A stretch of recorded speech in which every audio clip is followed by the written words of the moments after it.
Boss rush modes in video games were kind of, to me, more apathetic, but not for this game. Yeah. So let me show y'all my quest. As you can see, I still got, if you've seen my previous video, my evasive video, I'm still using the crystals that I still had from the previous game because it was like a weird, I don't know, mathematical glitch or something.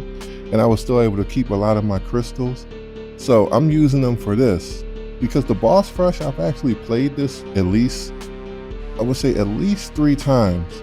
And I didn't take anything extra with me. I'm not making that mistake twice because it can be pretty rough. It can be pretty rough. So come join me on my quest to defeat the boss rush for the first time. Never doing that again. Anyways, so yeah, I actually wanted to cross this one off my ordeals list. I think after this, the last one I have is the one where the all of your tree attributes no longer work, so I don't have the extra lives or anything. And you'll need that for this boss rush in particular because you're going to need the extra lives because you don't actually stop at the last city to get that last extra life. So you're going to need everything that you got. So before you try to tackle this ordeal, it would be ideal if you go and try to get as many upgrades that you possibly can to make this as easy as possible. Now, even though I'm saying all this, and this was pretty rough the first few times I did this, I tried to do the boss rush as soon as I got the ordeal.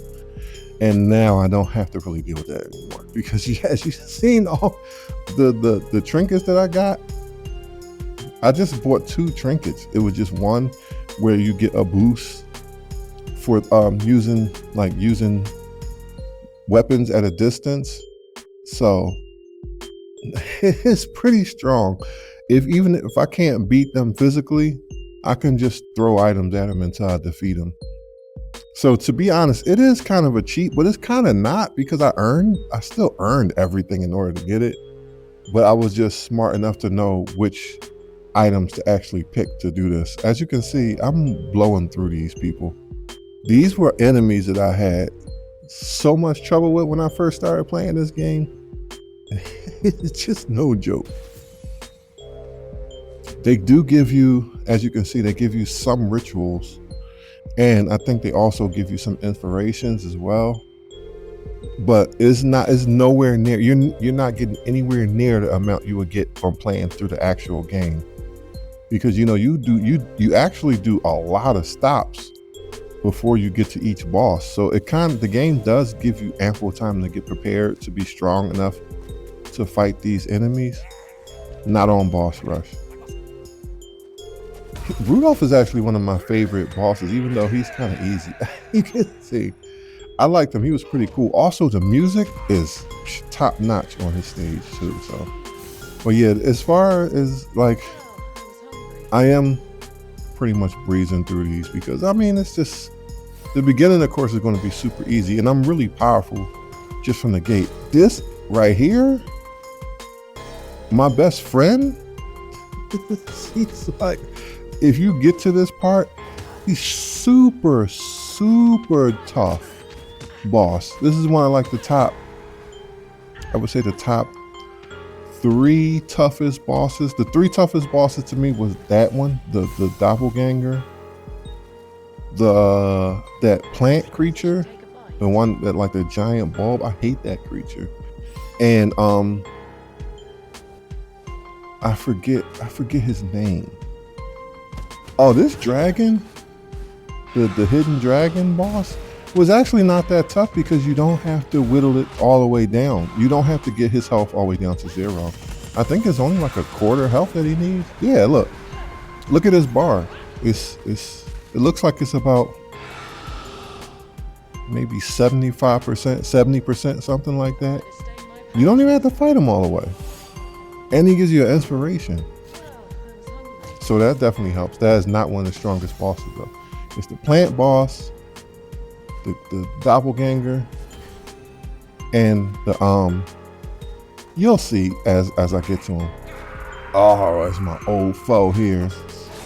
I remember when I first started playing this game and I had to fight this guy right here. Oh my goodness, he used to give me so many problems. Now it's just literally just a stopgap. I'm not no longer sweating him. This is what happens when you just get more and more experience in the game and you get stronger and you get more crystals to actually boost up your character. Because I've beaten this game a lot of times now, so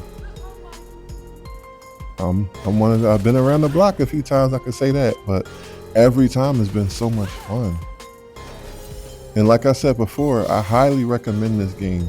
No matter how many videos and shorts and stuff I make of this game, I highly recommend this game. This game is a top-notch roguelike beat 'em up. Ah, here goes my homegirl Safari.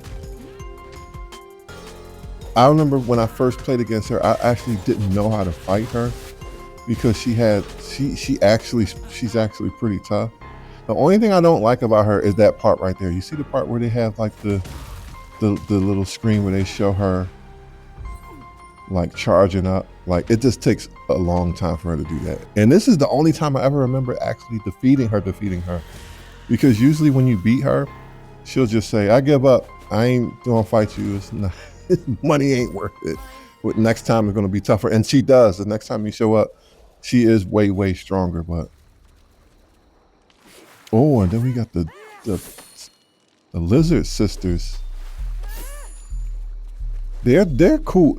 Like, I'll just want to give a shout out to just the developers in general, because the animation and just like it's just so amazing.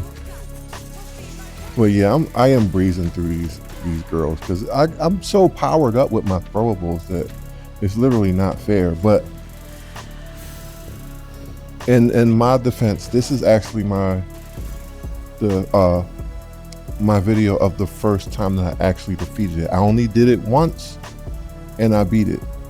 Before that, I tried it 3 times and I lost 3 times because I just ran out of extra lives.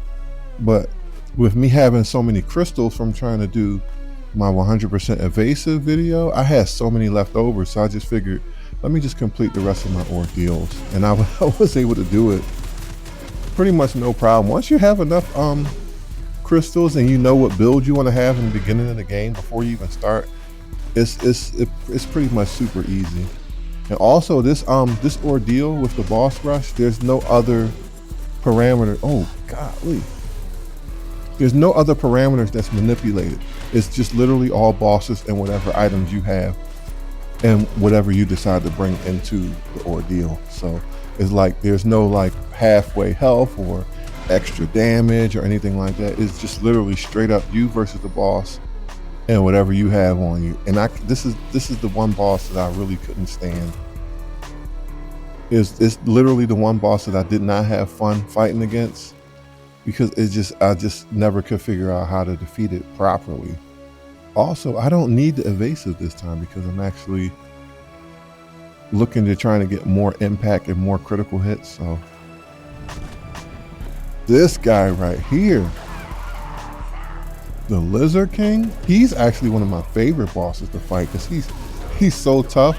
You can hit him with like really powerful attacks and he'll still bounce back and hit you with attacks. That's what I like about him. He's tough, but at this point in the game with my abilities, he's not a problem though. And I've seen so many people doing videos where they just like bouncing them against the walls and stuff, and the water bubbles just popping them up in the air and all that stuff. It's just you'll see so many different play styles, and it's just so much fun. Honestly, just like that's the one thing I love about this game too. Every run is just so different. These guys, the Dead Guardians, that's the crazy thing about these guys. They show up and they look so intimidating, and they're literally not. They're super pushovers.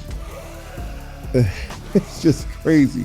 The one thing I love though about playing this game was this stage was the music. This was like one of my favorite tracks. in the entire game, just this boss fight. But they're just so easy though. They're not really any trouble.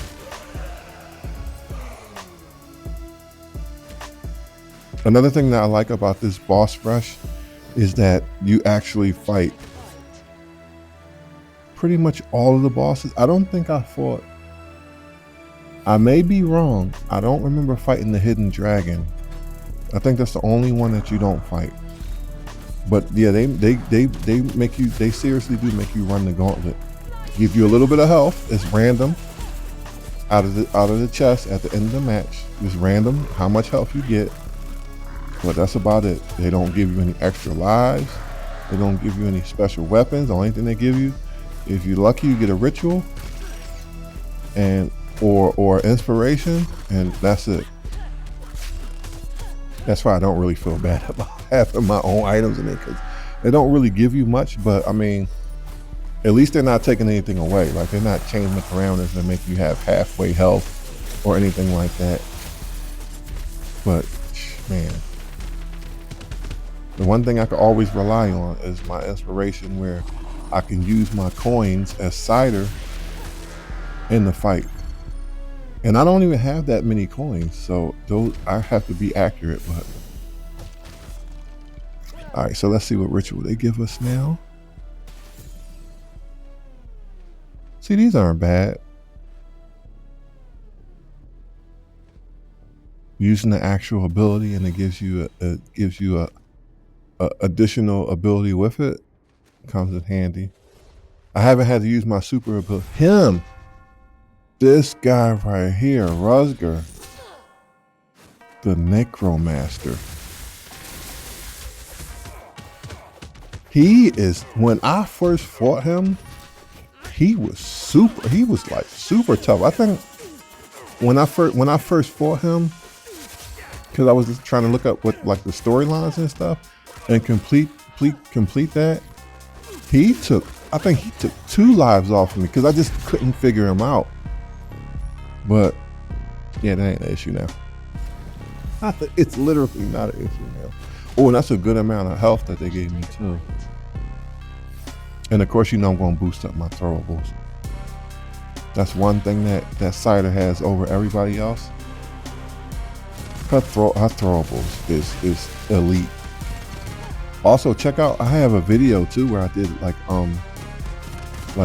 did video how her throwables pretty much breaks the game. Actually, I think I had a lot of it.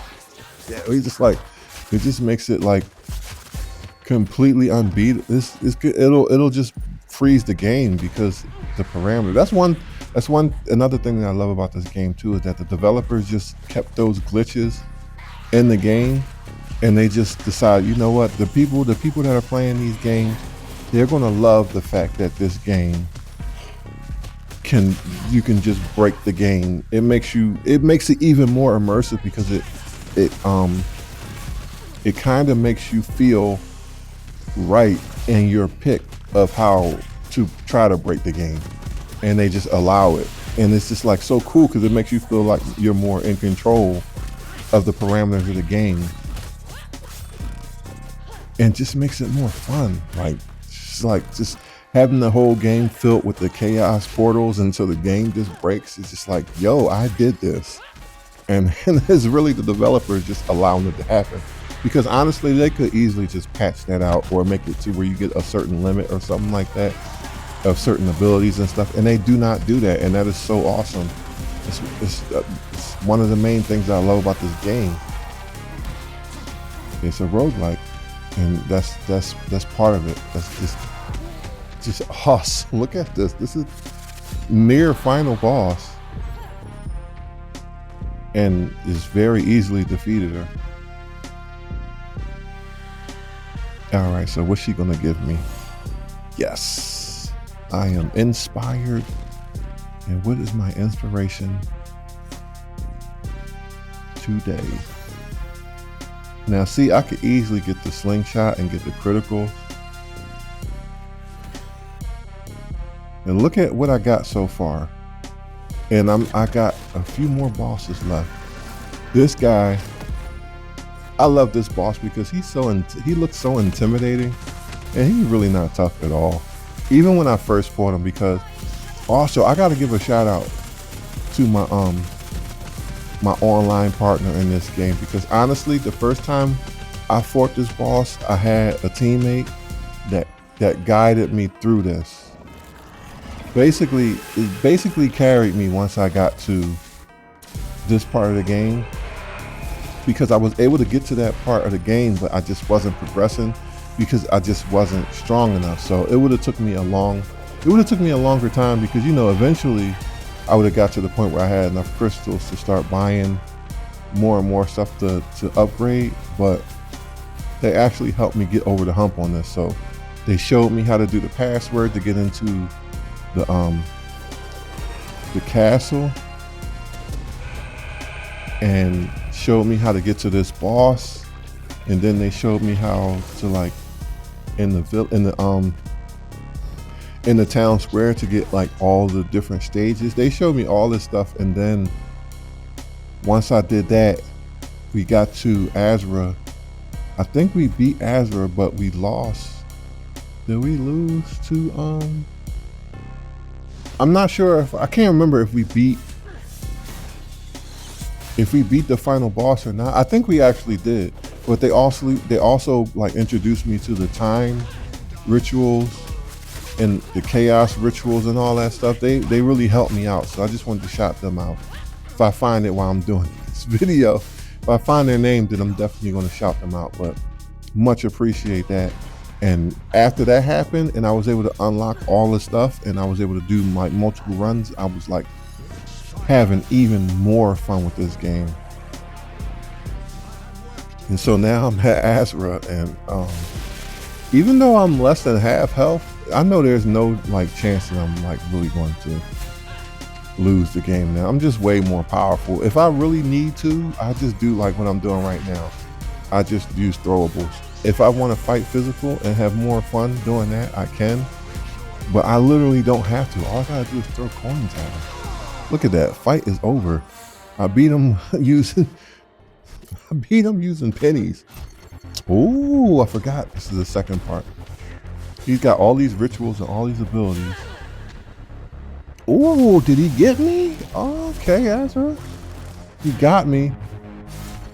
And I have one extra life left, so actually, look at that. Look at Cider's combo. No joke, no joke. Get him, girl. Boom, thought he had me. Nope. It was my plan all along. Yeah, Cider's hungry. I love her combos. My favorite character. I like all the characters in the game, but she is not. As soon as I seen her just running around the game, I'm like, oh, she's the one. She's gonna be my favorite. All right, now here we go. Absolum. Now, one thing that I forgot on this boss rush, he doesn't take an extra life. So that actually does benefit you, because usually when you play this on the normal mode, he'll take an extra life. You just gotta basically deal with him then. That's the one thing that's the super difficult part of the game, is just losing the extra life and not gaining it back, and just having to beat it with whatever you got. That's one thing that makes it like really hard. It can be a serious barrier for entry for people who are not prepared for it, because I know I wasn't prepared for it. But after going through like all these ordeals and beating the game like multiple times, I can see why. Because if you can easily just glitch out the game, they got to have something that actually balances that out, and that's what they did. But as you can see, I still got one life after this, and like, well, more than full bar, and I don't really have to fight him. If I really wanted to in this fight, if I really wanted to beat him, I could just throw coins at him to death. Like, honestly, this is not, like, at this point in the game, it's not really tough at all, but it's still super, super fun. But I know like other people playing this game, especially for the first time, they're gonna be like, what in the world? This game is freaking impossible. It's not. You just gotta let yourself get to the point where you're just like, eventually you'll get there. That's how it is. It's just like, eventually If you keep working at it, you'll get to the point where you're just so strong that the game can't deny you anymore. And that's where I'm at now. So that's my boss rush. Pretty easy peasy, right?